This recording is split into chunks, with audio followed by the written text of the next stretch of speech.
You're listening to the We Are Libertarians podcast network. Find all of our shows at wearelibertarians.com. How do we take the ideas of liberty and sell them to your average person? Hi, my name is Brian Nichols, sales executive and host of The Brian Nichols Show, and as the director of sales development in the greater telecommunications and cybersecurity sector, I've spent years working with C-level executives to help them future-proof their company's infrastructure for an uncertain future. And at The Brian Nichols Show, I'm taking that industry experience and bringing it to the liberty movement.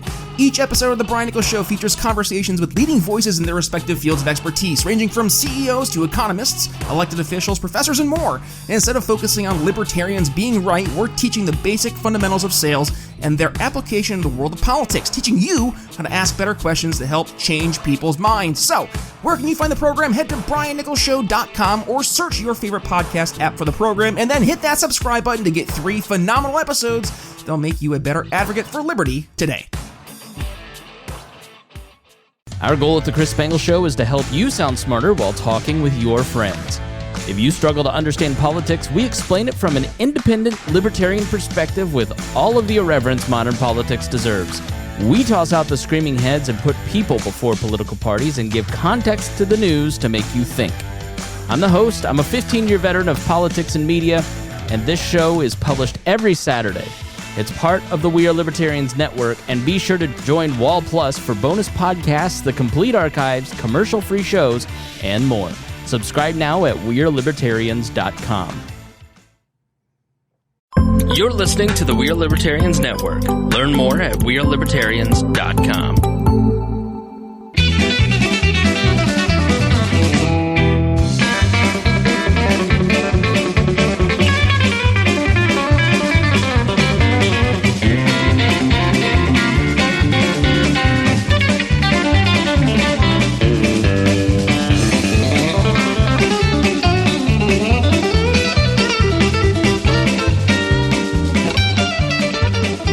Welcome to the Boss Hog Liberty Podcast. This is episode number 203 of East Central Indiana's favorite podcast. Jeremiah Morrell here, joined by video producer, co-host Zach Burcham. On my hard right is Kyle Robbins returning. You're in the co-host chair this week, man. Yeah. Congratulations. We've doubled your pay. You've got a live microphone to complain about anything and everything you need to and want to. Sounds good. And it comes with almost no responsibility, so it should work out. And Great. it's all over Facebook. And it's all over Facebook.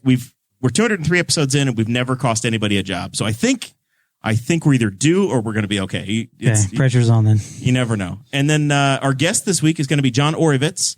We've been sitting here hanging out for the last 20 minutes or so. We did a cool Patreon. John is a. Are you on? I'm not. Oh, I am. You're Yes, there. I am. You're a questioning producer, video producer, audio producer, Zach's skill set. Let me go back to chair number 2 of 3 for the night. You're the guy that likes to do the marathons and run. So having 3 workspaces seems It'd just be nice if there wasn't 400 foot of cable between each desk. Well, I'm going to take out that light one day or the camera. We're doing the best we can, man. Yeah. I don't know. It's a small miracle that it is pulled together as it is. And something fell out of the computer and I plugged it back in. I think it goes back there. But in the confusion of getting my peek into Dakota's marriage, I don't know if I was supposed to plug it back in or not.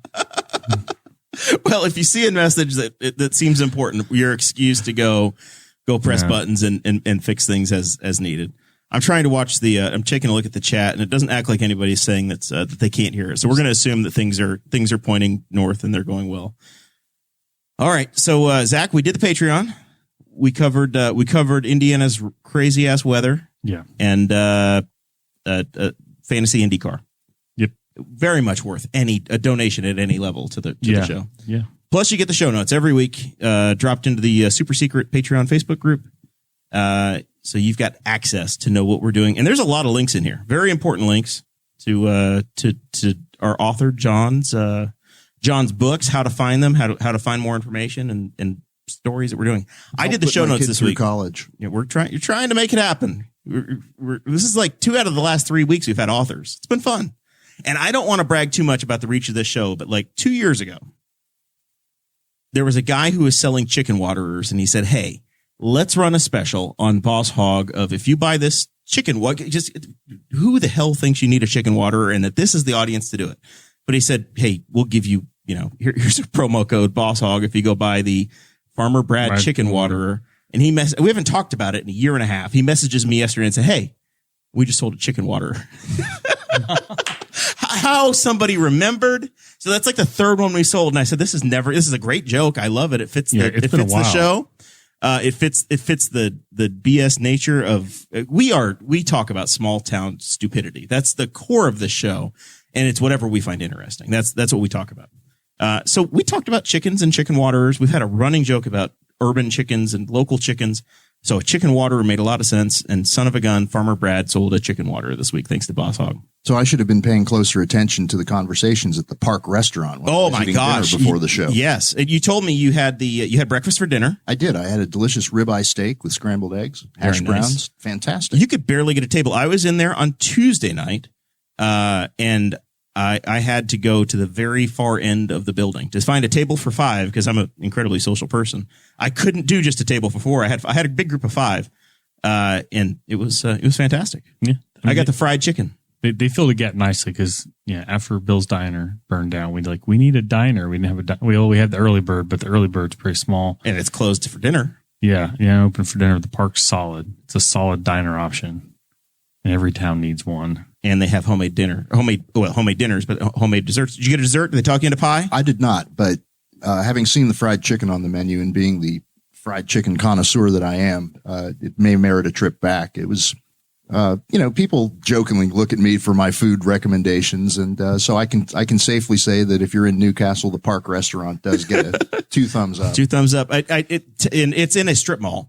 And you think, why in the world is the park restaurant in a strip mall in Newcastle?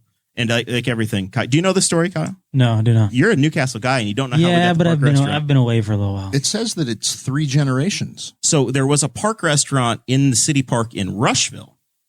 And they had a fire. It burnt like 10 years ago. And they reopened a location in Milroy, which is a town halfway between Newcastle and Rushville, while they were dealing with the fire. They never did rebuild the park in Rushville, but they found another old location on Main State Road 3 in Rushville, and they opened that location. But they had so many Newcastle people that were going to Milroy that they said, we're just going to have a Newcastle location too. So now there's 2 park restaurants. Neither one of them are in a park. But they're both on State Road 3, but they do great. I think the one's close. Yeah, the one in Rushville's, I think, close to the park. But yeah, it's adjacent to it. Yeah, it's right next to the hospital. But the old one used to be right in the park. Yeah. So there you go. That is news we did not think we were going to get into today, but that's what you get here at Boston. And we needed a diner pretty bad. So some of us are big fans of Stacks, Montgomery's. We have so many local restaurants we talk about and frequent. Weenie World. Oh my gosh. Have you been to Weenie World? It's a gem. I have been to Weenie World. I was a little disappointed in the weenie. Well, it's the ice cream. Well, it's about the ice cream now and the tenderloin. So that Weenie World, a lot of restaurants, a lot of these stories are, hey, the restaurant burned down. Yeah. Well, Weenie World is a derivative of our former Bill's Diner. Yes. Because Bill's Diner used to be where the car lot is next to Weenie World. And so they moved some of the offerings over. Some of the menu moved. So if you get the jumbo tenderloin. That's the Bill's tenderloin. I've seen you mention it on your social media. Yes. Okay. Yep. And is it truly a good tenderloin? It's massive. Well, that doesn't necessarily mean it's good. So there's 2 kinds of tenderloins. There's this is Indiana talk for you guys that are listening in Hawaii and far off distant places. There's 2 kinds of a tenderloin. There's a real pork tenderloin that's pounded out and it's real. Right. And then there's a cutlet, which is a fritter. A fritter. Yeah. Call them, yes. Yeah. Theirs is a fritter, which is not the superior tenderloin. But you can get a massive tenderloin when you go fritter. A fritter's a professional fowl, especially if it's advertised as a tenderloin. So that is what you will find if you find the jumbo tenderloin. For example, Robin Miller's beloved Mug and Bun Drive-In serves a fritter, not a tenderloin. Yes. But if you are in Speedway, Dawson's on Main. They have a real tenderloin. They have a superb tenderloin. Barbecue and Bourbon has a superb tenderloin as well. So there you go. More dining advice. Speedway is a tiny little town with solid food options because Charlie Brown's is a staple for a race weekend for me for breakfast. You never know who you run into while you're in there, and they have a solid breakfast as well. And then we hit Mug and Bun in the evening. I forgot we're finishing the intro. This show is about our lives in rural Indiana. I have to get one more plug in since we've mentioned Mug and Bun. Go for it. There's actually a separate business behind the Mug and Bun Drive-In. It's called Mug and Bun Pizza. Really? It is a separate business. It is carry out only. It's only open from like 5 to 9, Wednesday through Sunday. And the pizzas, my son likes the pizza. He thinks it's very good. My girlfriend likes the pizza. They have pork chop and chicken dinners that are just phenomenal. Roasted potatoes that they hand cut there, fried biscuits, apple butter, applesauce, the whole works. So that is actually my top tip for dining in Speedway. Mug and Bun Pizza behind the drive-in. See, my dad is a big Pasquale's guy. Being a New Yorker, he says go get the Pasquale's on 10th Street. On 16th Street. There is one on 16th, 16th, right by the High on the Hill, the head shop. Yes. Yeah, that's not too far from the former Taco Bell, though.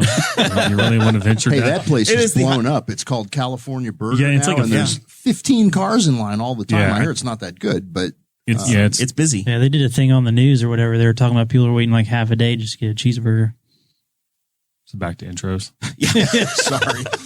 We interrupt this hijacked podcast. This is what we expect. I didn't get a chance to eat dinner before I came, so it doesn't take long to distract me there.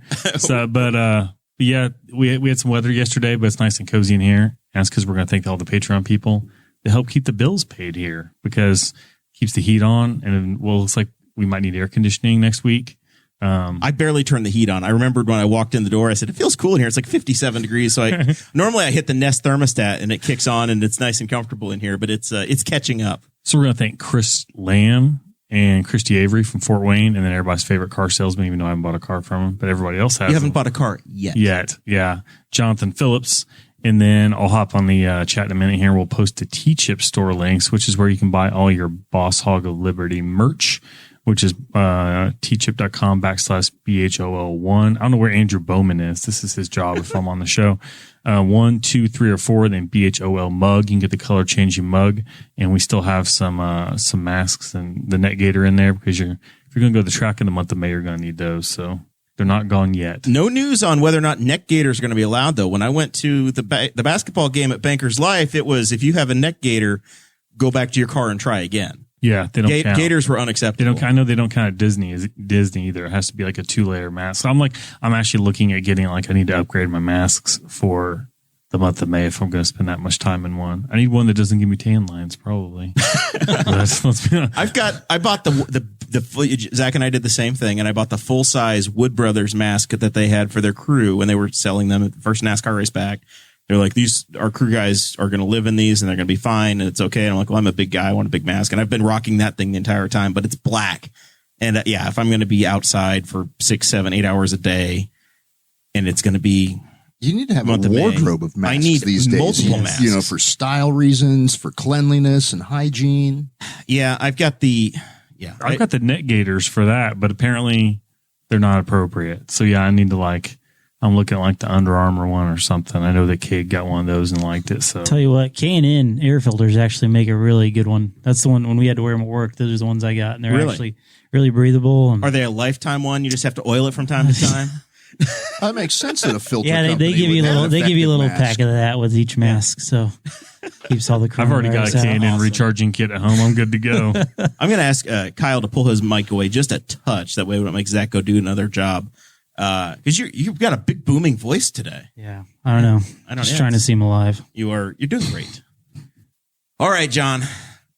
We used to hear you on talk radio all the time. You were a featured guest on a number of podcasts and radio shows. What happened to them? I don't know. What the hell happened? I don't know. The people. I was like, well, hell, I want to talk to Oreo. This is going to be great. You used to do, I think, the Indiana Talk stuff. You would do. I was on Gary Snyder, right? Did you do the Gary Snyder show from time to time? I did with Greg Rakestraw's Greg show on there. Yeah. I was a regular back in the day on JMV and the other local programs in Indianapolis, but phone doesn't ring nearly enough. Well, there needs to be more racing talk all the way around. You lose your byline and people lose interest in you. But so we'll say freelance. The good thing is that interest is back with the publication of this upcoming book. I was going to say the reason that I invited you on at this time. But it's an open invitation, and you can come back next week if you want to. We're talking to Daryl Radford, formerly of the Courier-Times. He lost his byline. He retired. Local. He probably had a fallout plan, though. Like me. Yeah, I think his plan is just. He was like his fourth retirement to be grandpa. I think he was hoping they don't call him back for the 5th time. Do you want to work for a small town newspaper covering city council meetings in Newcastle? Because between retirements, they need somebody to cover for Daryl here. So you've written all I need two to books. do is just hang out at the park restaurant. You will get all you need to know, news, right? And if you see 2 or more commissioners gathered, that's a problem, and it makes for great copy. And that happened. Oh my gosh, well, this is not one of those shows. But yeah, don't have meetings outside of public meetings. That's the lesson to be Top learned. tip for the day, right? Yes, it happens all the time. So John brought one book that's actually in print and ready to go now, and I was blown away at the pictures because I haven't had time to read it because it's been here for 3 minutes. But it is Time Flies: The History of Pac West Racing. Cover of it is Scott Dixon's win in 2001, Nazareth Speedway in Pennsylvania.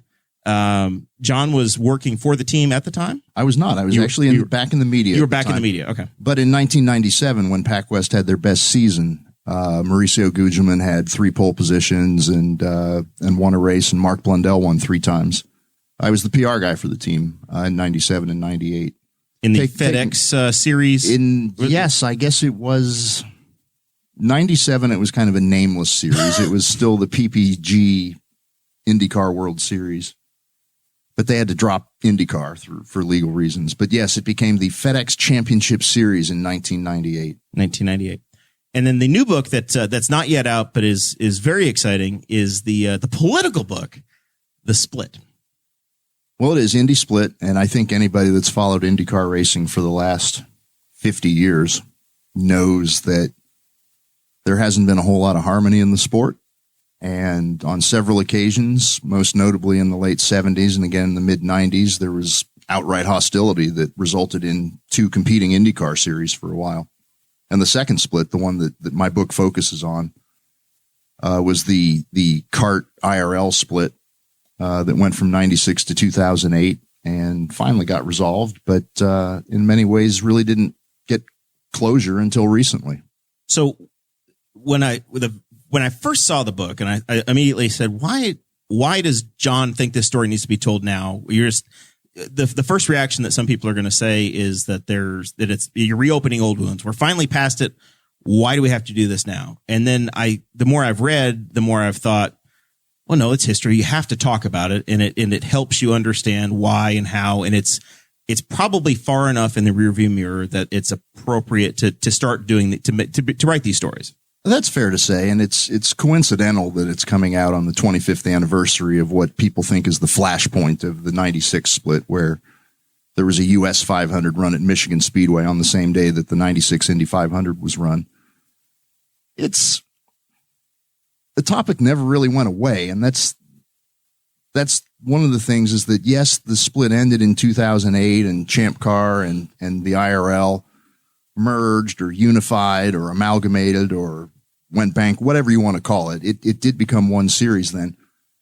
But Tony George, within the next couple of years, he was kind of gone, and the sport continued to struggle for leadership. And that's been a theme for decades, looking for the right front man or the right leader for it. And I don't think that there was actually real closure until Roger Penske bought the Speedway and the series. Yeah. Late 19, early 20. And I think that finally, even though everybody's been together racing under the same umbrella since 2008, I think a lot of the wounds still didn't heal, and it needed to symbolically move on to new leadership, and fresh leadership. And from that perspective, it couldn't be any better than Penske. I mean, nobody loves the Speedway and the Indy 500 more than Roger Penske. And to the Holman George family's credit, they identified the right buyer. They identified arguably the only guy that really cared enough to look past all of the everything else that was there. Yeah, I mean, and Penske loves that place so much, and you can see just by what he's done in the year that he's owned the place. I mean, it's got a fresh coat of paint or a fresh coat of sod everywhere. He's applied some love to the track that had been missing for a little while. I'm looking forward to my permission slip to go back inside of the track again this year. We're just putting the toe in the water every day. We get just a little closer to actually having the access we might have had 2 or 3 years ago. Yeah. We got in a little bit in October, and I ran around the track on race day, in August last year and saw. I was like, man, he put some. But that's all I've seen was just like staring in the fence at a lot of the sections because we just weren't allowed in a lot of areas. I've been to the museum. Yeah, I've had the chance to go into the museum since. Now the museum's not part of the Penske ownership, but there's been substantial upgrades there as well. And they really do a nice job of rotating exhibits these days. They've got a Rick Mears exhibit that's opening soon, if not already. Andy Granatelli is. I know I was there, and that was still in there a month or two ago. Yeah, that's the last time I was there as well. But they've got a Rick Mears exhibition opening up, and some new leadership at the museum too. Again, it's not part of the Penske. It's an independent organization. It is, and it's a nonprofit now. Yep. So its mission has changed somewhat under what it was with the Holman family. But Rob Dyson, the longtime sports car racer, is now the chairman of the board of the Speedway Museum. I think Rob's got a lot of connections out there in the vintage world and everything. And I think ultimately their goal is they need a new building. The museum, especially if you look at places like the NASCAR Hall of Fame and everything, it makes the IMS museum look a bit quaint, but they've done a great job with the limitations that they have. They need more square footage. They do. They've continued to add the back wing of that building which used to be office space. Yeah. I didn't recall that being open. I remember the first time I went back there, I was like, this is a great room because it's got a killer view because you can see the tracks in the background. I was like, where's this been for my entire life? It was Tony's office. Was it? Yeah. That's a nice office. But yeah, and the vault exhibit was really good because you always kind of wonder, like, oh, they've got some cars and then they have some like heavy hitters in their collection that aren't necessarily IndyCar related. Like you mentioned, knowing somebody was involved with NART. They have the last Le Mans winning Ferrari that was a NART Ferrari, and I went to that exhibit. I was reading the description of this, and I was like, no way. This museum has got this just sitting in the collection. Yeah, that's the Jochen Rindt car from 1965, I think. They have that one, and they have an old Mercedes. Evidently, Mercedes desperately wants back. But yeah. I can tell you that very few of those Mercedes factory cars are out in the public domain. And the factory donated that car to Tony Holman, to the Speedway, in the 1960s, I want to say. 70s at the latest. And it doesn't surprise me that they want it back. Yeah. Good stuff. Could pay for a couple of extra Indy 500 entries for Vision Racing if they sold it. Oh, that could fund a team for like a while. It's Ed Carpenter Racing now. Oh, yes, that is correct. That's correct. I just know a young USAC driver that could use a shot. Yep.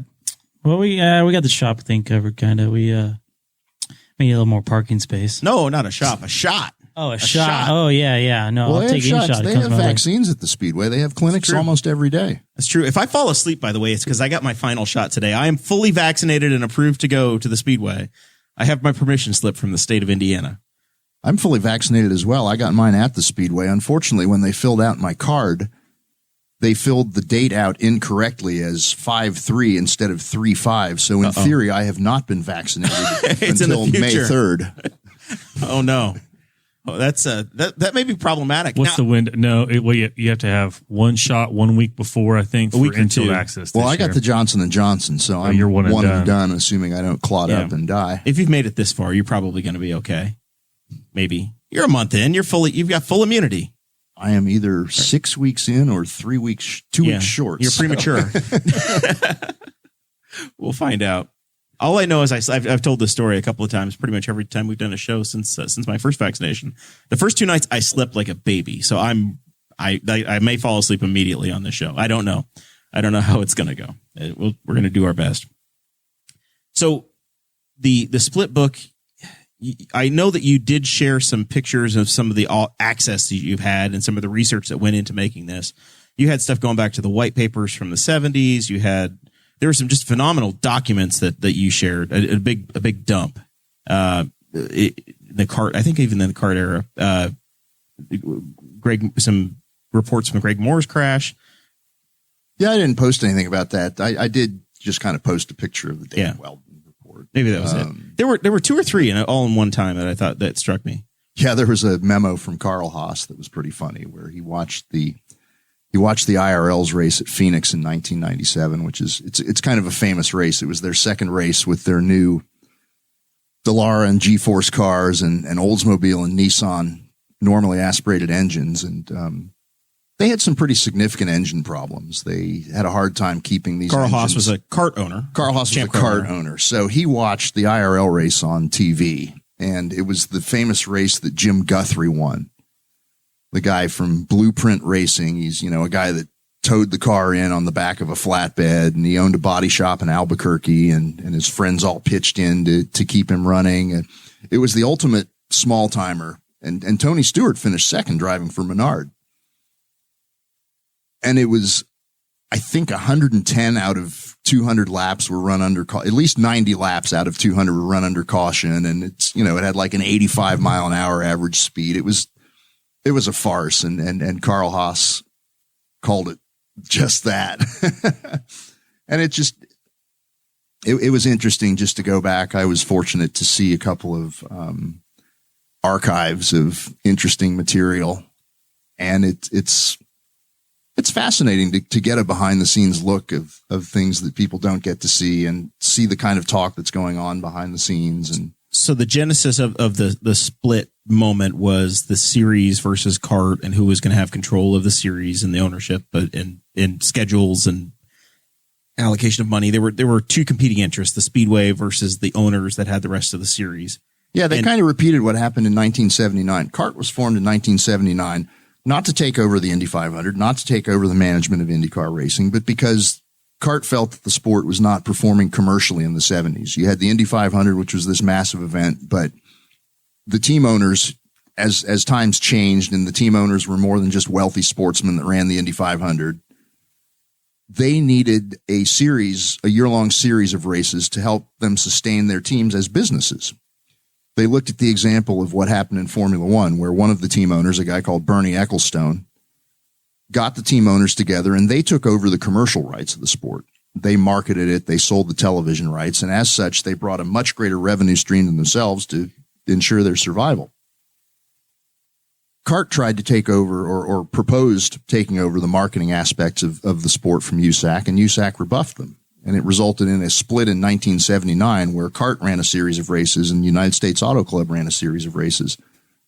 That happened again in 1996, but the key difference is in 1979, the Kart guys always intended to run the Indy 500 and in fact went to court to get their way into the Indy 500 because USAC tried to hold them out.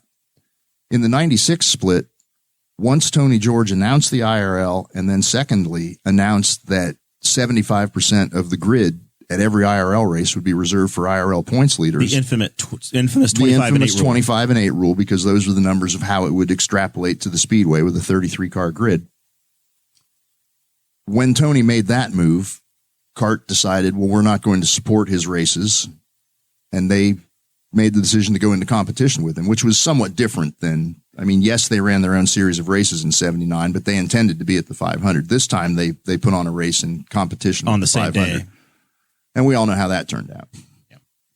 And then you had the politics or the sniping back and forth you had a very fierce 96 through 2002, I would say, where you didn't have a lot of 96 through 99, where there was really no crossover at all. Teams didn't switch back and forth. For the end of the 90s, Kart was very strong. Yep. Their attendance didn't fall much. Their sponsorship didn't fall. Their TV numbers dropped a little between 96 and 99.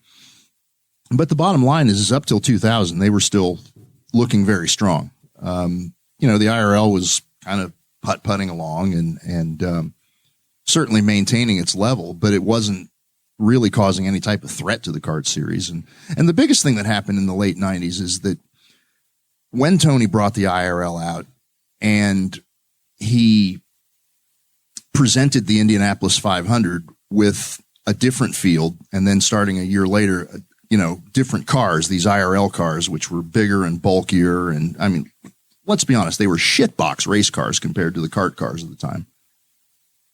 He tried to present a cut rate product as the Indy 500, and it didn't affect the Indy 500 as much as it affected all the other races. You immediately saw the attendance went to zero at Phoenix, at New Hampshire, at all these IRL races. And Tony, the sad thing is he was trying to protect and grow the oval part of the sport because he perceived that kart was a threat to that. But unfortunately, what he did was he devalued the oval part of it by putting out this cut rate product. And people weren't stupid. And when you got a big crowd to start at Texas or at Charlotte, Atlanta, some of the places that didn't have IndyCar. And then when they did see IndyCar racing, the product wasn't what we experience today. It's true. And some of those early crowds at Texas and the like were simply because of season ticket packages. Right. And there was a novelty factor. And let's be honest, the IRL pack races at places like Texas and Charlotte and Atlanta, I thought they were incredibly dangerous. I thought they were literally Death Race 2000. But for some fans, they were compelling because there's a trend for race fans now. They don't want to see a guy go out and put on a quality performance and win a race by 20 seconds because he's the best driver in the best car who had the best strategy that day. Race fans demand a 20-car pack with 58 passes for the lead, hurtling toward a photo finish. And the IRL pack races gave them that. And that's where Sam Hornish came from, right? He was the ultimate at that. They were a bravery contest, plain and simple. And Sam Hornish and Dan Weldon were the bravest guys out there in those bravery contests. But it was artificial because the cars had so little power and so much downforce that they were just running flat out. And it's not like you could say a monkey or a chimpanzee could do it because it took a very specific skill and a lot of courage to do it. But at the same time, they weren't really driving the cars. It was almost like, professional stunt driving because they were all absolutely flat. The cars were nowhere near maxed out. That's why you started seeing the setups where they'd start lowering the rear wing and start running them like a power boat to try to get the rear wing out of it to try to get rid of the drag and everything. It was incredibly dangerous. The way you set your car up now, I cannot believe they didn't. We don't have any people. wings. But it's a miracle that those pack races didn't kill people. Yeah. And then they finally realized it. I mean, they finally edged back from that. And unfortunately, they had one last pack race in 2011 and the guy got killed. So as this is happening and the IRL decided they're going to go full oval, you saw a migration to where the kart series in the split starts to become more and more international, and you saw some European and other international events yes coming and in. No, because the international aspect of kart started in the 80s. It started with the cars, then the drivers, then some of the road races, and then eventually you got a race in Australia and a race in Brazil. But the weirdest thing is that between 96 and 99 or 2000 and 2001, the number of ovals on the kart schedule actually increased. Now, granted, some of them were international. They went to Germany, England, right? They went to England, they went to Japan and places like that. And they philosophically, they didn't want to do road racing around the world. Formula One, they wanted to leave Formula One after they did their race at Surfers Paradise in Australia that started in 91. They had a gentleman's agreement with the FIA that IndyCar races overseas would be on ovals. And they were until 2003 when kart was in its last throes and got really desperate and ran at Brands Hatch that year. Yeah. But yeah, I mean, it's strange that you'd think that they might have said, all right, well, we're the road racing, and they might have tried to maximize that aspect, but they didn't. They continued pursuing ovals, but to me, that's what made the kart series great in the 80s and the 90s. It became this great combination of American racing, of the Unsers and AJ Foyt and the Andrettis and Bobby Rahal and Danny Sullivan and Rick Mears, but also with Emerson Fittipaldi and Nigel Mansell and Teo Fabi and Gilles de Ferran. And a great mix of road racing venues and oval tracks. It really was a best of all worlds. And as it was recognized as that in the early 90s. It was recognized as that by NASCAR as a threat here in the U.S. It was recognized by Formula One as a threat internationally, which is part of why, they handed the keys to the Speedway in the Kingdom to Tony George when he was 30. And he enters into this fight with kart. He felt he and the Speedway were disrespected by kart, but at the same time, kart felt that they were disrespected by the Speedway because they had taken this sport from being the Indy 500 and a handful of other crappy races that nobody went to and weren't on TV and built it into an established worldwide series with the Long Beach Grand Prix and great races at Milwaukee and Cleveland and places like that. They had this mutual lack of respect and it blew up eventually. Personalities, politics. Yeah. The kart owners viewed Tony as an unseasoned punk. And he viewed them as, arrogant, rich dudes that were driving the cost of racing up and were taking the sport away from oval tracks. And whether he was right or not, he did perceive them as a threat to the Speedway in the Indy 500. At that time, what kind of money are we talking about for those teams in the series versus what we would see in the current day? Well, at its peak in kart, the budgets were probably 15 to 20 million a year, and we're talking the late 90s here. Yeah, turn of the century, which is, obviously add another 50% to that now to get it in today's it's money. a $30 million. It's about what Probably it is for so. the NASCAR Cup program. Yeah, somewhere in the range. but a quality Indy program now, 7-8 million probably. The costs have come down. I mean, they had to. The thing about the kart series in the 90s is when it was at its best is they had 4 different competing chassis manufacturers and 2 different brands of tires and 4 different engines. And the key was picking the right combination of them. You had to have a Lola with the current Chevy and on a Firestone tire, or else you may as well not even field a car, right? Or whatever the combination was. But the thing about it is in those days they had the sponsorship to justify it, and they could go out and they could buy 6 new $400,000 race cars a year and afford a pair of $3 million engine leases. The commercial support was there to sustain it. Much of this is the Hollywood cigarettes and the cool. I mean, clearly tobacco money was hugely important. Marlboro. And one of the things that we talk about in my book is that Marlboro signed up to be the sponsor of the USAC series starting in 1971, the very same year that Winston began sponsoring NASCAR.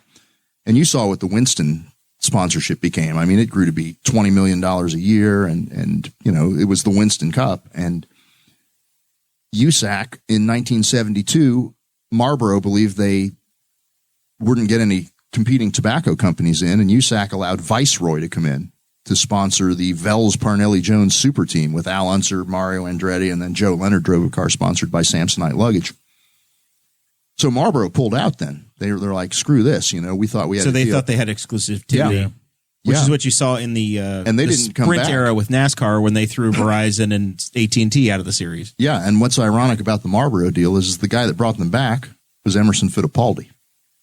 He's the guy that got Philip Morris back into IndyCar racing 15 years later in 85, 86. Followed him over, and then ultimately he joined Team Penske, and that relationship continued. Emerson retired from Formula One, and he ran a few races and showed he could be competitive, and he went to drive for Patrick Racing for Pat Patrick. And it was during that year. He ran in 85 with sponsorship from 7-Eleven, but he still had a personal services deal with Marlboro, European Marlboro, Philip Morris of Europe.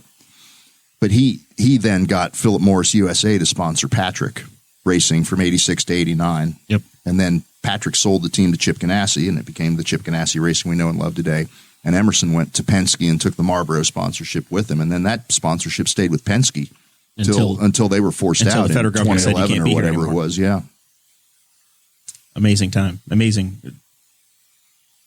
linkage in history as to how that happened. And the livery continued on all the way through. Yeah, they weren't allowed to actually have the word Marlboro on the car anymore. But and if you look at it now, I mean, Ferrari is still sponsored by Philip Morris in Formula One. Mission Winnow. Yes.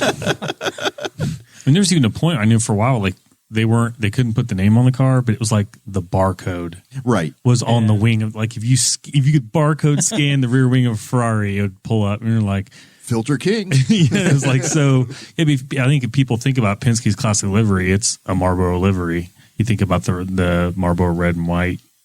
Do you guys have sponsorship restrictions in your series, Kyle? No, not really. I mean, just there's nothing really preventing you from having any type of company. I mean, our type of racing, we're probably more welcome to, what we can get, because since we're a lot smaller deal. So what you're saying is that if somebody has a small tobacco company and they want to start, yeah, I don't know if my wife would be too thrilled about that, but we'll put their sticker on the car. they only require you to smoke a half pack a day, man. It'll be fine. Ooh, I didn't think I realized that the Mission Winnow thing was still them, and then I've heard it somewhere. I'm like, man, they just will not. Like, they're just finding a way to keep that money in there, even though I look at that and was like, what is that? And I don't look it up. So we were talking with John before the cameras rolled, and we talked about how 93 was probably the peak kart year. when the F1 champion came over to the United States and Nigel Mansell. You had Mario Andretti. You had super teams that were still in existence. And you talked about the schedule that the series was running at that time. And if you look now, and you see a very strong correlation between what that series looked like and what they were trying to accomplish and what this current generation of leadership is looking at for the 2020-21 season. One of the most, I think it's good, but it's also extremely frustrating that all this negativity and strife and disharmony and everything happened. And what we've got now is we've got a series that looks a lot like the kart series in 1996. You had this massive fight. It's, the cars look like those cars, and they purposely do, because after several generations of these IRL cars, they listened to the fans, and the fans wanted to see the wheels again and not have an airbox. And so you've got a schedule that looks like the kart schedule. You've got cars that look like the kart cars. The difference is that the IMS is running it now, which is ultimately, I suppose, what they wanted back in the day, even though Tony George said it was never his goal to run IndyCar racing. But they have. The Holmans, since Tony Holman bought the Speedway in 1945, they formed USAC in 1956 after all that happened in 1955 with people getting killed, Bill Vukovich and Alberto Ascari and the Le Mans disaster and everything. AAA pulled out of racing. So Tony Holman was the guy that formed USAC. And USAC and the Speedway were inseparable. Honestly, up till 97, until Texas, when they botched the Texas race there, troubles. And yes, they did, which memorably resulted in AJ Foyt backslapping Arie Luyendyk in Victory Circle. That's worth a Google if you're not familiar with that. You should look up AJ Foyt and Arie Luyendyk, and then the other one on YouTube is AJ Foyt is pissed at Jeff Andretti. That is, I've seen that one. Oh, there's a lot of AJs. AJ Foyt and Kevin Coogan, Coogan, that damn Coogan. There's a number of there would be hours of AJ Foyt footage if he was a couple years later and the internet had been around. It's frustrating though, because it's the Speedway is running it now, but they're running the series they were fighting. Right. And it's new ownership, right?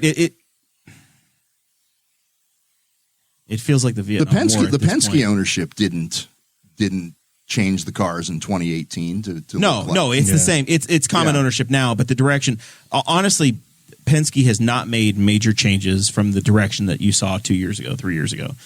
The management teams of the series and the track are still essentially the same, very much the same path. I think all that stuff was solid. Yeah. I think they were already on a very good path. And who knows why the sale occurred when it did.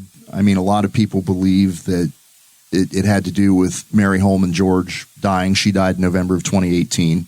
And it's probably not a coincidence that, literally 366 days later, the announcement was made that the Speedway sold.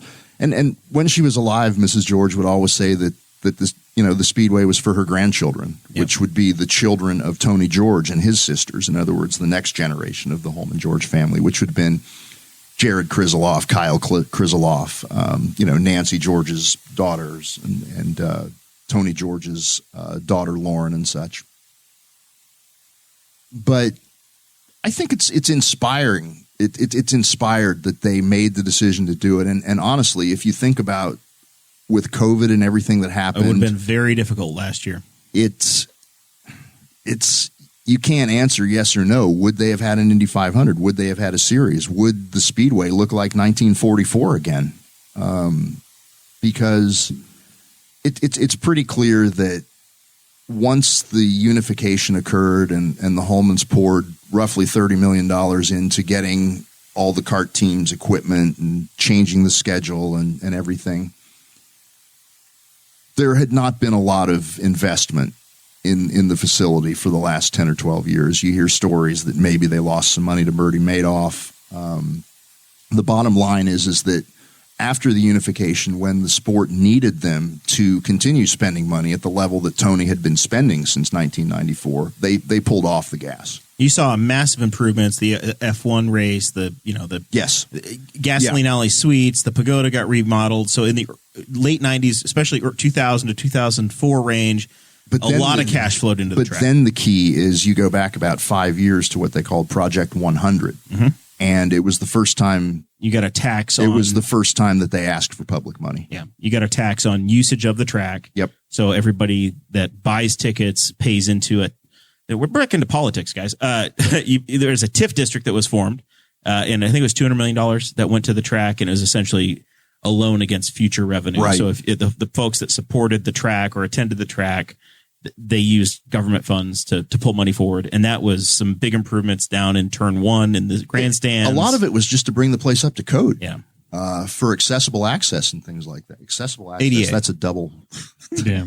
The ADA, they built some elevator towers. There were some major upgrades to make some accessible seating. Right. Video but you mentioned boards. politics. And one thing I want to say, just as an overall theme, is that IndyCar racing, the whole IndyCar racing community, it is a lot like the political community in the whole IRL versus CART or USAC or Champ Car or whatever you want to call them. But there's a very philosophical split between two groups. And one is road racing, higher technology, international flavor as compared to low cost, grassroots, oval tracks. And that philosophical, or that's the political battle that, of course, created it. That's what created the split, the 79 split in the first place, the whole rear engine revolution from the 60s, and the fact that the car owners were now Bruce McLaren and you know, guys that had really had skin in the game and weren't just writing a check to run the Indy 500 every year. And that philosophical difference that started in the 60s with the road racers against the oval racers, it's still going on. And it's why people keep talking about it now, because there are still people that are passionate that think that you know, that the short track guys need to be reconnected to the Indy 500 in a way that they haven't been in, you know, you could argue 40 years or more. You're going to get to do a race with some IndyCar All-Stars, but it's not at the Speedway this year, Kyle. You're going to be out at Eldora when SRX is running, and you're going to be on the same night as Tony Kanaan and Tony Stewart and Elio Castroneves and all those guys. Yeah, that's pretty cool. Why isn't that at the Speedway? Why aren't you guys on the dirt track at the Speedway? Crown cars, I doubt would fit on that. What, the little BC 39 track? Yeah. But I do think that was cool that they built that in there. I mean, expansion, like man. you said, they're trying to somewhat bring the small track racers to the Speedway and give them a little piece of it, you know. And, you know, I think it's great what Tony's done with the SRX series and kind of bringing those guys that maybe not wanted to run, you know, full time in the IndyCar or NASCAR or something like that, but, you know, still want to get out there and race and give them a discipline to do it in. And I think Cody Swanson is going to be in that SRX. Cody and Bobby Santos. I think Cody's around Eldora, and then Bobby Santos gets to run one there in the Raceway Park. Let's not forget that big Haley Deegan announcement today. I missed that. What? Haley Deegan apparently is a full-timer in the SRX. Really? Wow. Don't take my word as gospel. This is just what I think I've read from a tweet from Ray Evernham. Well, he would know. It's likely if anybody would, would, yes. Yeah. He would have the inside track to the knowledge on it. So, all right. So then my question for John as we start to wrap up the split conversation, and this is entirely free form, so we may come back to it. There's no promises. Are we looking at a new golden era starting in going forward now that we have common ownership and you've got a new car that's coming in a couple of years and you've got, I don't know, is it 9 Indy 500s winners? A new car for back? the first time since 2012. All right. The 15-year life cycle out of the old TW12.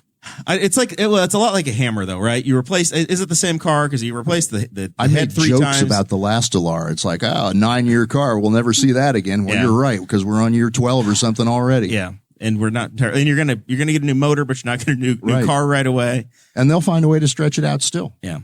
Well, it's like I'm not holding my breath for that car. Does it make a difference? Does it really matter? Do you feel like that makes an actual difference in the product? Well, they had a good idea with the aero kits, honestly. Right. I mean, it was a good concept of like, let's have a basic tub and you can dress it up and make it look different. And if you can make it perform better, then good for you.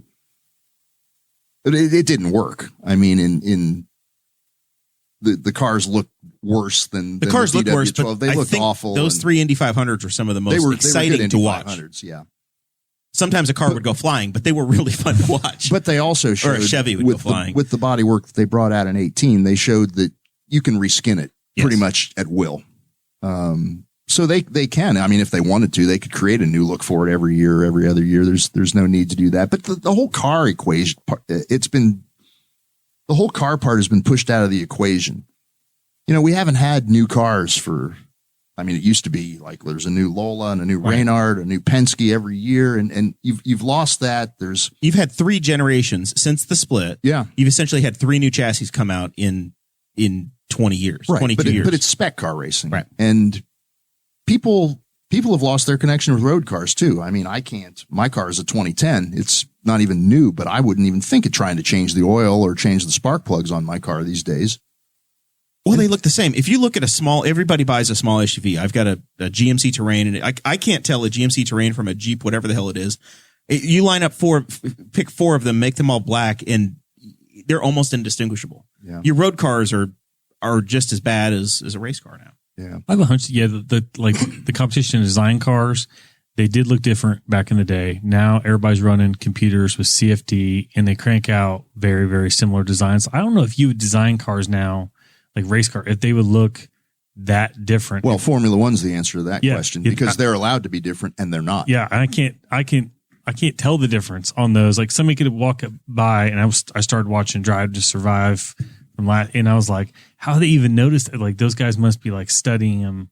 They must know where to look for the little bits that you can actually tweak on. But yeah, those cars essentially look the same to me, and they're all supposed to be independently. So I don't know if that's going to happen. IMSA is actually doing better with the Aero Kit concept because their DPI class and what will be their LMDH class starting in 2023. DPI means Daytona Prototype. International, right? International. LM is Le Mans Prototype. And what happens there is that they take a standard P2 chassis, LMP2 chassis made by Dallara or Ligier or a couple other companies, and they are allowed to do what the IndyCar thing was. They could put their own Cadillac bodywork on it, for example. The Cadillac that runs in IMSA looks like a Cadillac. It's a rebodied Dallara, and the Mazda is a rebodied Multimatic, and so it's working well for IMSA. And honestly, I think IMSA is on the cusp of a boom. IndyCar racing, they got rid of their problems. They did their dirty laundry 20 years ago, and they got that out of the way, and they bottomed out, and they've been slowly on the way back up. And the Indy 500 in particular has recovered. They've had a series of anniversary events with the 100th anniversary of the building of the track and the first race and the 100th race and all that. The Indy 500 has been on a nice, steady upswing. The rest of the series, it's holding steady. It's never going to get back to where it was in 93, 94, 95. It's just not realistic. I will say that some races, I feel like after the 2020 pandemic of being pinned inside, I know from my experiences trying to get tickets and in my package for Mid-Ohio, I'm looking for some massive crowds of people that want to do anything. I've been going to Mid-Ohio for like 4 or 5 years. And the first year, I think I bought my tickets like February, or bought my camping February. And I probably had like 30, 40% of the place was still available to like book a camping site. And then we went and looked this year, and they all went on for sale in like one day. And on that one day, there were about 20 available for the entire place. And it's getting harder and harder to get into those places. He's going to show us a mid-90s Mid-Ohio crowd where you can't see any grass. Yeah. This is actually, the IRL, their storyline was, crowds are down in CART. That's Mid-Ohio. That's the S's in 2000.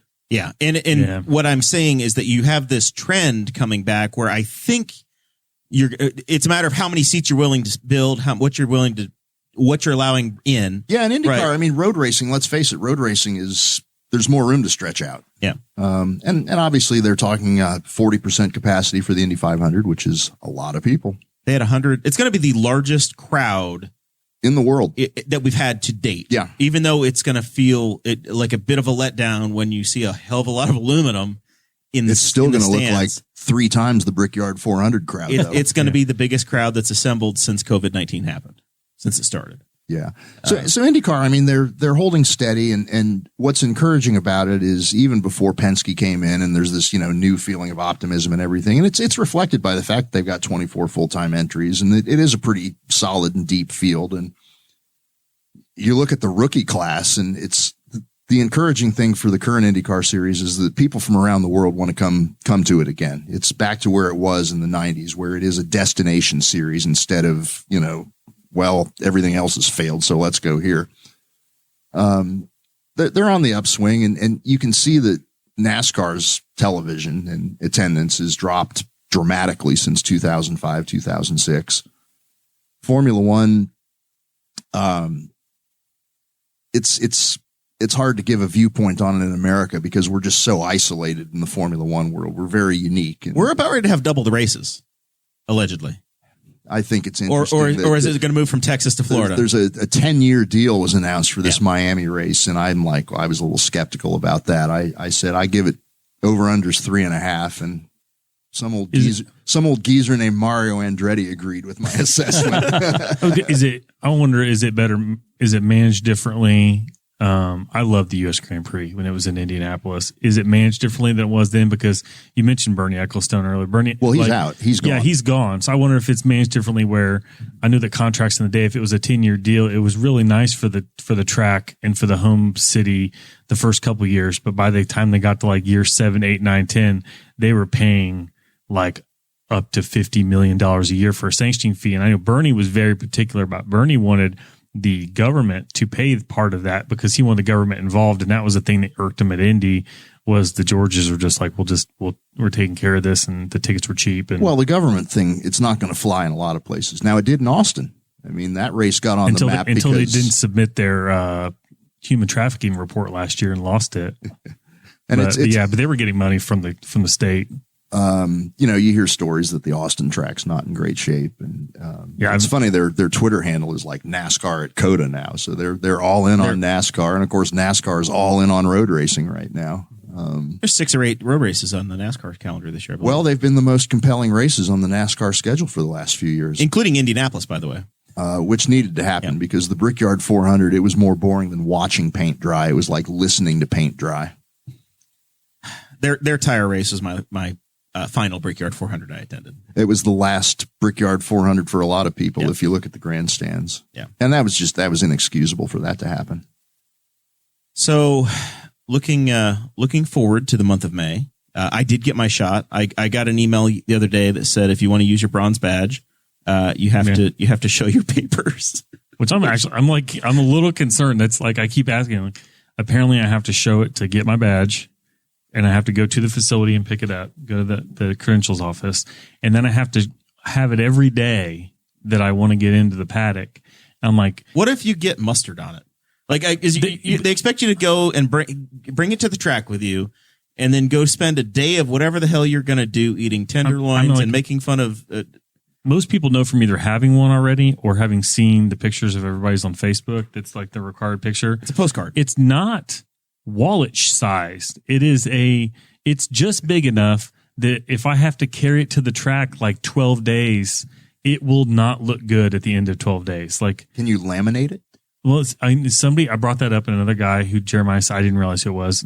IndyCar world's a very small world, either on Twitter and even at the track, you'll see the same faces. And one guy's like, make a copy and laminate it because there's a chance, I know they've even said for the Pfizer, that people might need another booster. And so there's more spots than just the 2 on the card. You might have to put another shot on the card eventually. He's talking about Will McCarty. Who used to have the world famous blog, isitmayyet.com, which his tagline has been stolen. And I've been trying to get him some money for that for years now because the track is stolen isitmayyet.com from him. By the way, if you go, I believe it's Willpower and the Double Birds is still the last blog post. So whenever the Loudon Rain race was, that's the last time Will made a post over that there. Picture just popped up again. Glorious image. It is. It's an amazing picture. I was on Will's side for that. You remember this? I remember that picture. Yes. I was there. He said to make a copy. Did you bring your umbrella? Laminate the copy. The whole thing could have been avoided had they.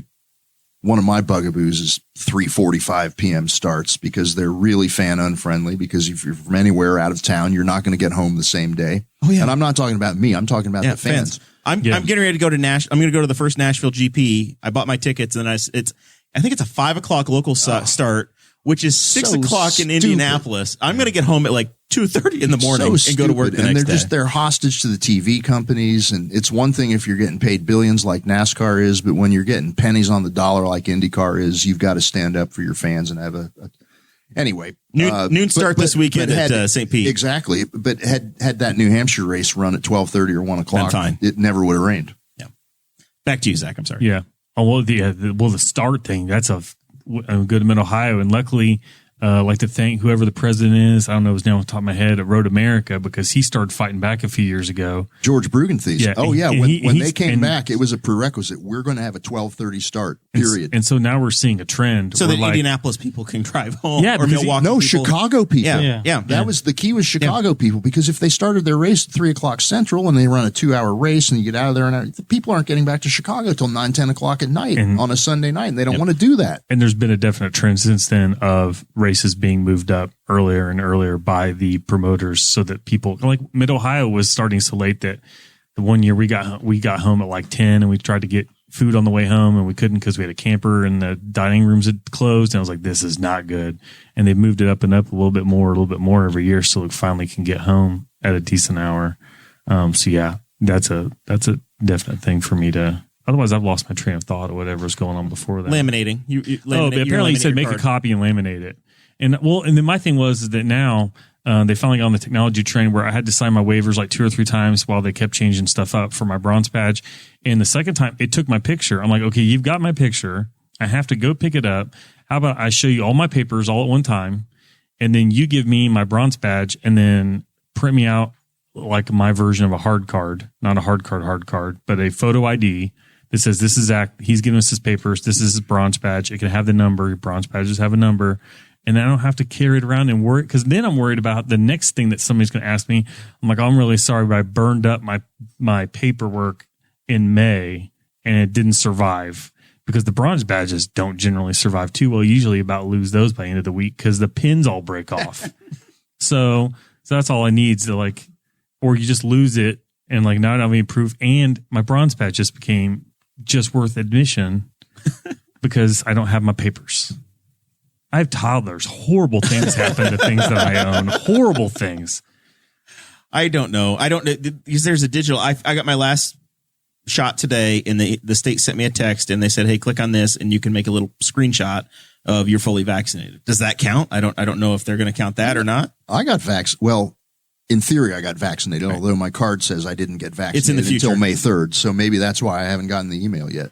I got a text message, and I have a little screenshot that says I was fully vaccinated on today's date, and I'm good to go. And it's from the state website. Apparently, Indiana has passports. I know they're fighting over it now, or whether or not we're going to have vaccine passports, Kyle. But I got one. It may not be legal or accepted anywhere, but I do have something in writing. Who knows? I know if I want to take a cruise, I have to have it. If I want to go to the track, I have to have it. So I'm glad. Going to the track so far is the only thing I have to have it for. But yeah, I'm kind of waiting to see what all. Apparently, they made that announcement yesterday. I tried to call like 9 or 10 times to get some questions answered. Never got through to the track. Apparently, their credit card machine went down at the same time, so it was chaos. They were real prepared for it. Because I just have general, like, there's no infield parking. So where do we park? Like, the North 40 is a walk, and I'm not sure if they're going to do shuttles. My turn 3 infield pass was converted to a North 40 pass. Another friend who parks at 5th and Holman, which is basically the infield road course by the museum, he got converted to, I believe, south, just outside the track on the south side. I walk from home. Or you can do that. I'm bringing my home with me. I'm going to be a Speedway resident twice this year. I'll be spending like 7 nights out there. It's a great place to live, actually. It should be fun. Should be exciting. I look at especially in May. My Amazon photo things comes up, and always about this time of year, I can tell I get antsy because somehow my pictures I pop up in Speedway because I'm like, oh, let's go to Mug and Bun, or let's go here, let's go there. I'm like driving through town just to kind of start getting ready. Spring comes around, it's time to go Speedway. I'll be camping. I'll be so many other places. In 2020, we could do very little. So my calendar every weekend, I'm somewhere. I'm going to get to Mid-Ohio. I'm going to get to Indy. Going to go to Nashville. Going to be all over the place. Very, very fun. Looking forward to the year. So they did sell 177,000 tickets for the race. Over the last week, they polled people and said, hey, who doesn't want to go? And they dropped it down to where now they're comfortable with this 40% number. They think they're going to be somewhere around 135,000 people. But they did kill the infield completely. Yep, all the concerts. On race day.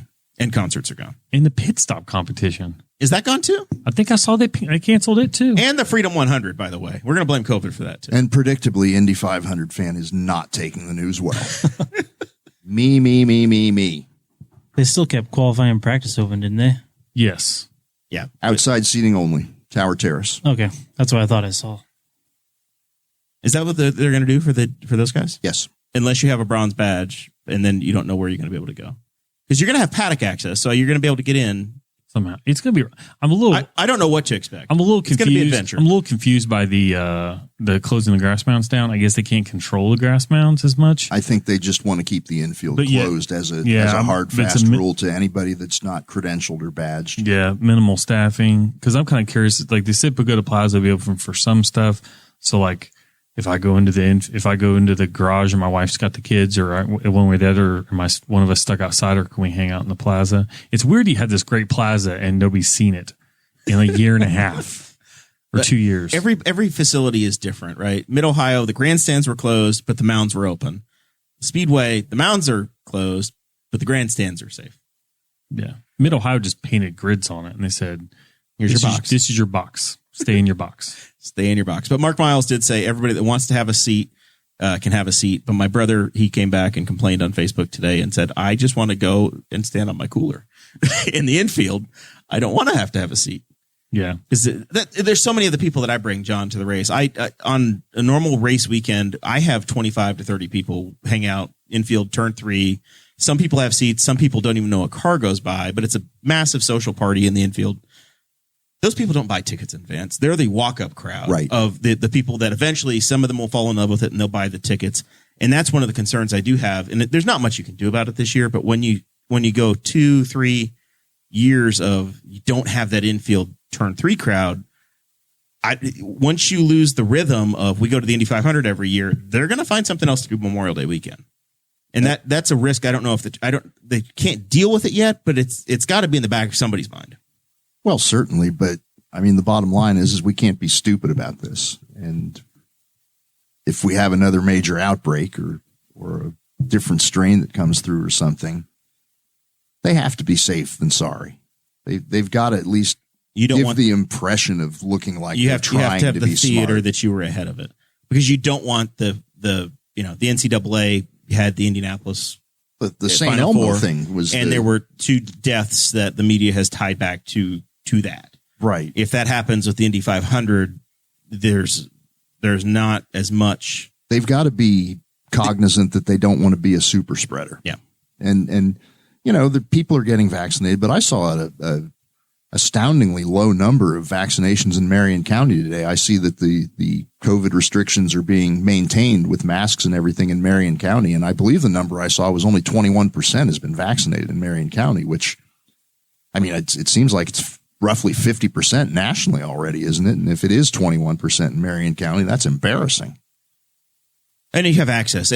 That's a conversation that we've had on this show for months, is that you can see that we were going to go from, we were dropping ages quickly. You went from 55 to 50 within a couple of days. Yeah. And we just kept dropping the age because the demand wasn't there. And then now at this point, it's pretty much walk-in clinics. You could have an appointment today if you wanted to have it. Well, it's too late now, but tomorrow morning you could get one. It is a political commentary, though, because let's face it, the whole vaccination thing is very much a Republican Democrat. And we're in a Republican hotbed here in Indiana. Coming from the Libertarian Party side, I've been I uniquely get to feel all of it. But I posted a picture of, we had a button. I got a button today for having my vaccination in Henry County at our local hospital, and they gave out these cool little buttons. And I was like, it's not Pretzel Day at the office. I love Pretzel Day, but I got a button. It was a free button, so that was cool. And I posted a picture of it, and I had multiple people explain to me how I was, stupid for going and getting it, and I was virtue signaling, and yada yada yada. Whatever, I could take it. It's fine, but it's so damn political. Then you have to post a selfie later from Gasoline Alley and be like, "This is what this got me." Yeah, my vaccine passport worked. and $175 or whatever that was. I feel like I used to pay $75 for my credential, and now it's First year I did it was like it's like $150. It was like $100. Yeah, and it's gone up that's my only fear is I'm waiting for like things have kind of stayed the same. I'm kind of waiting to see if there's a Penske price hike, and he couldn't really pull it off this year because everybody just was carried over from last year. But we'll see. My favorite camping was infield for the Grand Prix, and that's been nixed for now. So I'm hoping I get back to that, but I'm hoping they don't bring it back at like $600. Well, we always have the Hoosier 100, right, Kyle? Not anymore. What? We were trying to bring things up. We're going to talk about local short track racing and coming to see you. What heartbreak do you have for us? Well, I think it was yesterday or 2 days ago. They announced that the Hoosier Hundred's officially dead. This would have been the third annual last one. So we were very fortunate the fairgrounds actually let us come back and race last year because COVID had screwed so much stuff up. We didn't even get to run the crown cars till August. So, and Indy wasn't even on the schedule. I mean, it was supposed to be 2019 was supposed to be it. It was done deal. They were going to put limestone on it and all that. And you guys, you have an aversion to running on lime? From what I know, my dad had raced some flat track races on some limestone tracks, and he said it was just absolutely like a tear on equipment, just sandblasted everything. So I don't think it would be possible to do it, but, supposedly everything they had told us in 19 that they had secured funding and it was going to happen. And then COVID happened. And from what I'd heard, a lot of the money was coming from the casinos. And I assumed that they were like, yeah, we're not going to pump that out with everything that's going on and being shut down. So then, and from what I heard in late last summer, that the fairgrounds actually reached out to USAC because they weren't able to have any events or anything like that. And that was one way that they could maybe make some revenue for the year and stuff like that. And obviously we all wouldn't turn that chance to run the Indy Mile again. So we had it once last year, and then they told us in the winter meetings that, it was going to be on the schedule and was barely sure that it was going to happen.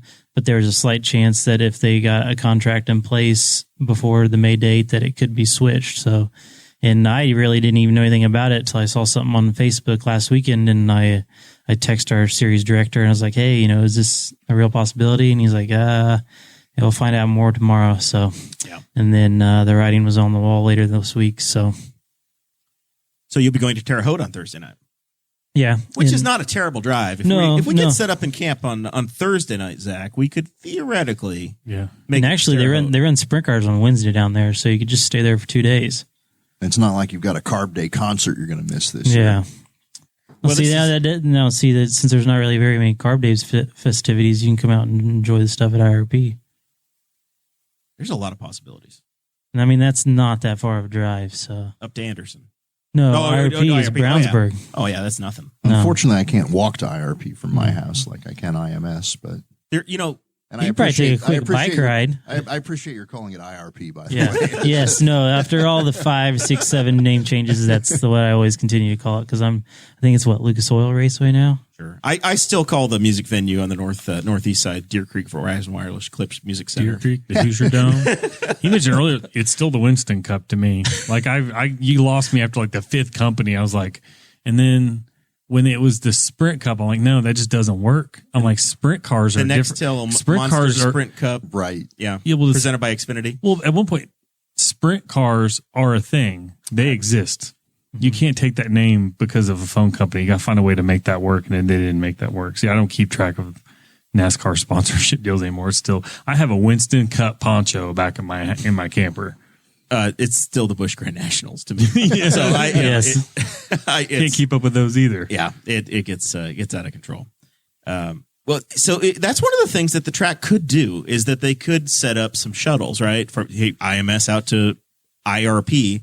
And I know, like when Brian, I think it may have been the year he ran the Infinity Pro Series race, he ran the Hoosier 100, and they had like a shuttle system where he ran that race that day, and then I'm pretty sure the Hoosier 100 was that evening, and they had a big group of people, and then I think if not one, or maybe even the 2 of the times he ran the Indy 500, he ended up going around a sprint car at Kokomo. Run that night.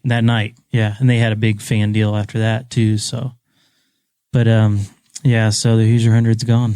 I was still trying to leave the track by the time all these guys would be. And actually, last year, Kurt Busch was landing in Charlotte. Brian would have been, getting to Kokomo, and I'm still trying to leave the turn 3 infield. And John's back at home on his couch. I've got my grill lit. Good to go. I mean, that would be that's one day that I would totally be like, yeah, because I'm just sitting there. I'm not even going to hook my camper up until cars are moving down Georgetown, which isn't even a good thing to judge off of anymore because Georgetown's not a through street, but I still wait for cars to move before I even try to leave. You need to use your drone. Man, you got to watch where you fly around there. It actually is the no-fly zone for the Indianapolis International Airport includes part of the Speedway property till about includes all of turn 1. So yeah, I could, but I'd have to really be careful. I really don't want a lifetime ban while I'm still in my 30s. My brother flew his drone at the track one time, and he just write a mildly critical book and see what happens. yeah. I was going to make a joke for John, but I thought, no, he can do it himself. He can laugh at himself. He's very capable.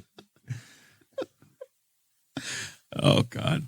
You can cover USAC all you want to. We can get you on the inside. We can write a book. You got all kinds of stuff. Here's the question I want to ask. Mm-hmm. A thing that popped into my mind a minute ago. Is your car older than the oldest Indy car that's racing? Because we talked about this last time. It's been around a minute. The dirt car is only a couple years old. We built it brand new, but the pavement car, I'm pretty sure from the steps I've done tracing it back, it's like either like a 2002 or 2003. Wow. Yeah. I think I told them up till this last year, Bob hadn't built a new pavement champ car in like 6-7 years. But I mean, are you allowed to say champ car? I'm pretty sure somebody's going to come looking for money. That's why if you look at the USAC logo, it says USAC Silver Crown Series champ cars. But the technology doesn't change that. No, much. I mean, if you look at a sprint car, it's the same thing from the 80s, just with down tubes. Right. I mean, still torsion bars, shocks, and that's we were talking earlier about how far technology's come with cars and stuff. That's one thing I love about our race cars so much is they're so simple. This is the politics. This is the exact. They're side of it. A steering gear, a driveline, a motor, a rear end. That's it. With the ignitions have come a little bit ways, and and the fueling systems in the motor is all normally aspirated, so we don't do any electronic fuel injection or anything.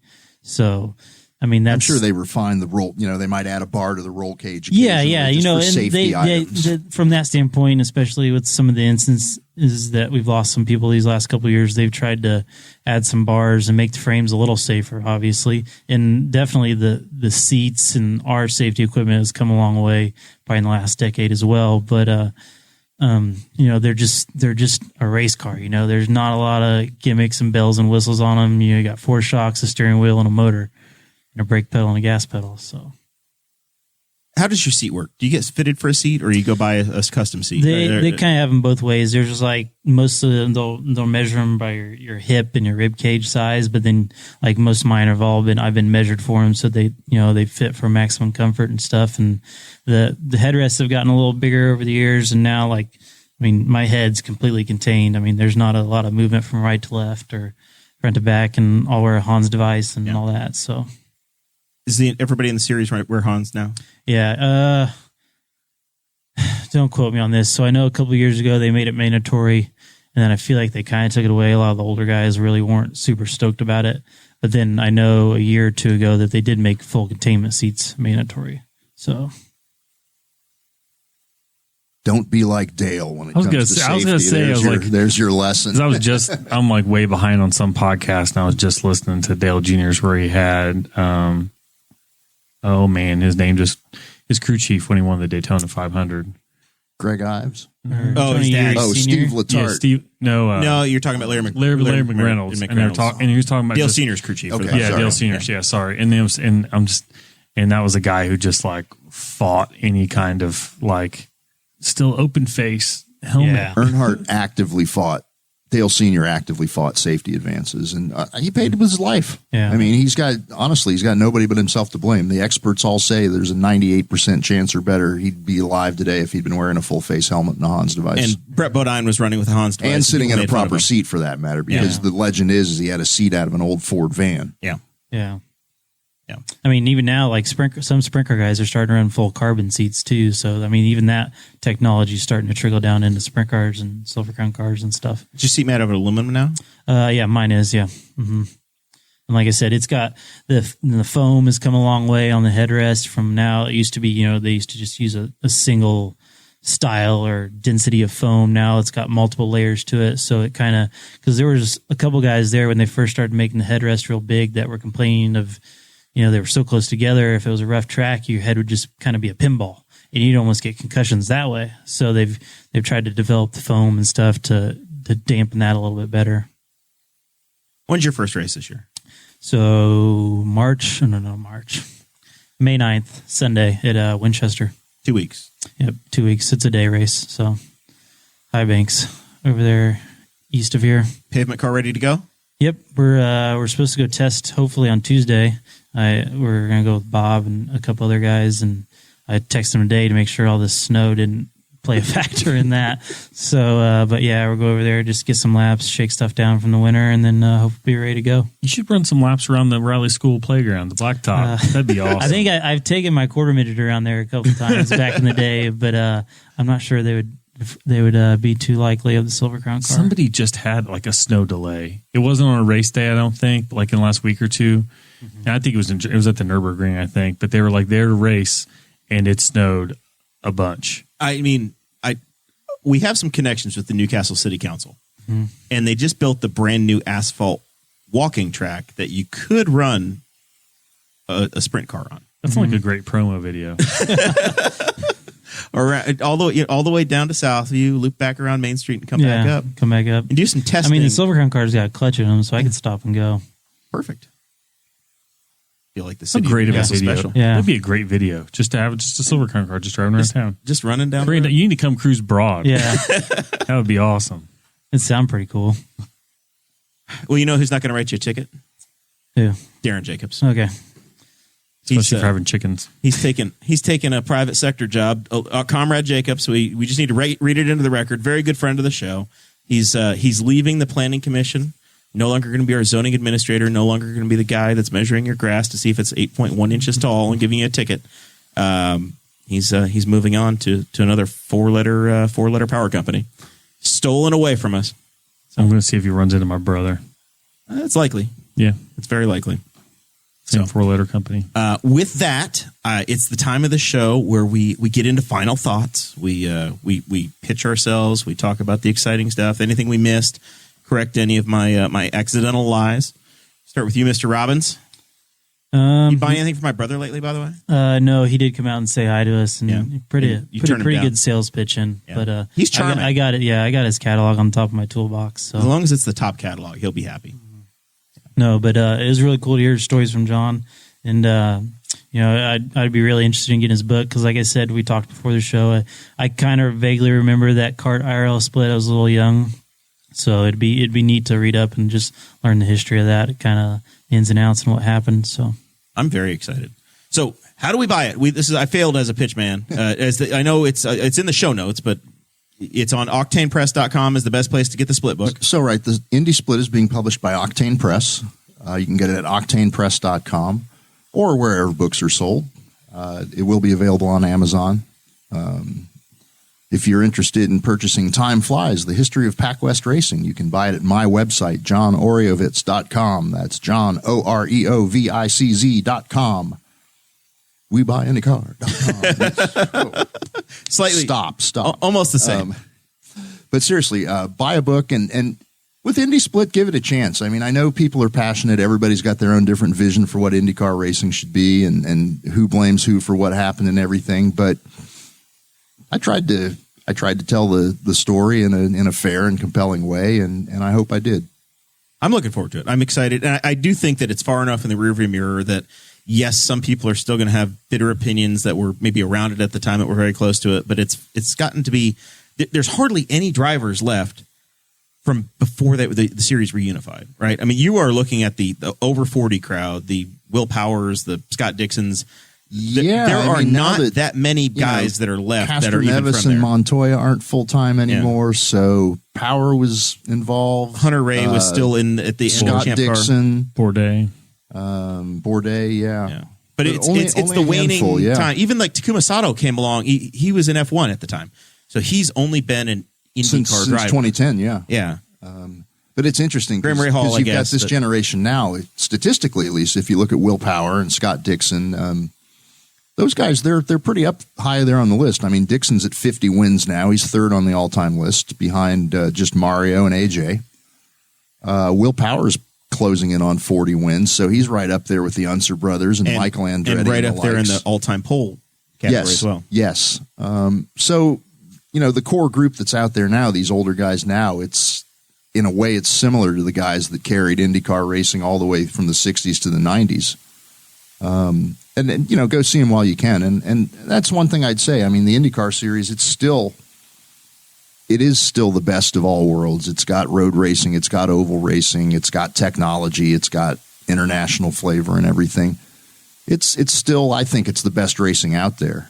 And the one thing I would say is if you were a kart fan, if you were an IRL fan, if you were still just pissed off at everybody for screwing it all up, come back. I mean, that's been my message for years, despite what IndyCar management wants to think. I've been all about, hey guys, it's still pretty good racing. It's not 1993, but it's still pretty darn good. It's pretty darn compelling. And the field now is strong. It's stout. Schedule looks a lot like the kart days. If you look at the bottom of the 1993 kart field versus the bottom of the 2021 kart field, the gap between the top and the bottom now is much narrower than the haves and have-nots of that era. Right. I And, mean, there's a dozen guys that can win races this year. Yeah. Alex Palou won this week. He did. I mean, who knows? Who'd have thought And that? he's in the 10 car, which is won championships with Dario and won races with Rosenquist and Kanaan and Weldon. But honestly, that car had not been really. I mean, it had won one race since 2012. Two. It won Rosenquist last year and Kanaan. Thank you. That's all right. We forget the error of recency. I remember a lot more about the 80s than I do last week. I know. I same problem.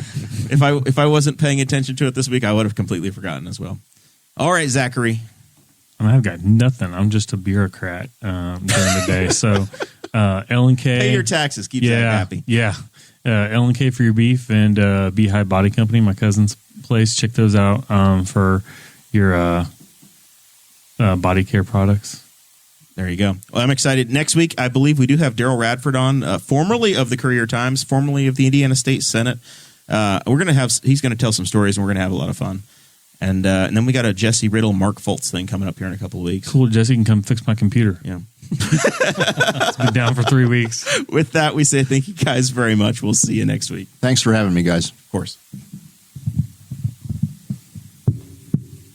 Thank you for listening to the Boss Hog of Liberty, which is part of the We Are Libertarians Network. I am Chris Spangle, and I am the founder of this network, and I invite you to listen to all of our shows, which you can find at WeAreLibertarians.com or by searching for these in your podcatcher. The flagship show is the We Are Libertarians podcast, where we apply libertarian principles to current events. The Brian Nichols Show is a conversation amongst Republicans, Democrats, Libertarians, Independents, as they talk about what is happening in the news. And we have many other podcasts like The Chris Spangle Show, Upward, The Cost, Raw Audio Politics, Miranda's World, and Tad Talk, which is quite a ride. So check all of these out. Go to WeAreLibertarians.com and you can check out all of our great podcasts. Thanks for listening. Thank you for listening to the We Are Libertarians Network. Get our other shows at WeAreLibertarians.com. We Are Libertarians Plus members enjoy many benefits like exclusive bonus shows like Build the Wall and Ideological Origins, lifetime access to my exclusive private newsletter at chrisspangle.com, early release of episodes with commercial-free shows, and a full feed of the show with 700 more episodes than you can find in the public feed. You'll also get merch and the opportunity to be a guest on the show. Most importantly, Wall Plus members support a new generation of opinion journalists by bringing an independent libertarian perspective to the news. Enjoy these benefits immediately by visiting joinwallplus.com. Do you like to listen to podcasts about insider political information, deep dives into the libertarian philosophy, and futile arguments over the non-aggression principle? Then Ginger Archie is not for you. I'm Tricia Stewart-Mann, and on Gingerarchy, I have fun conversations and interviews with my Liberty friends that are at the top of their fields and putting principle into practice through libertarian philosophy. This is not a stuffy philosophy podcast where people simply talk about principles. You're going to hear people living them out and will hopefully be inspired to do the same. Subscribe now in your podcast app or find it on gingerarchypodcast.com.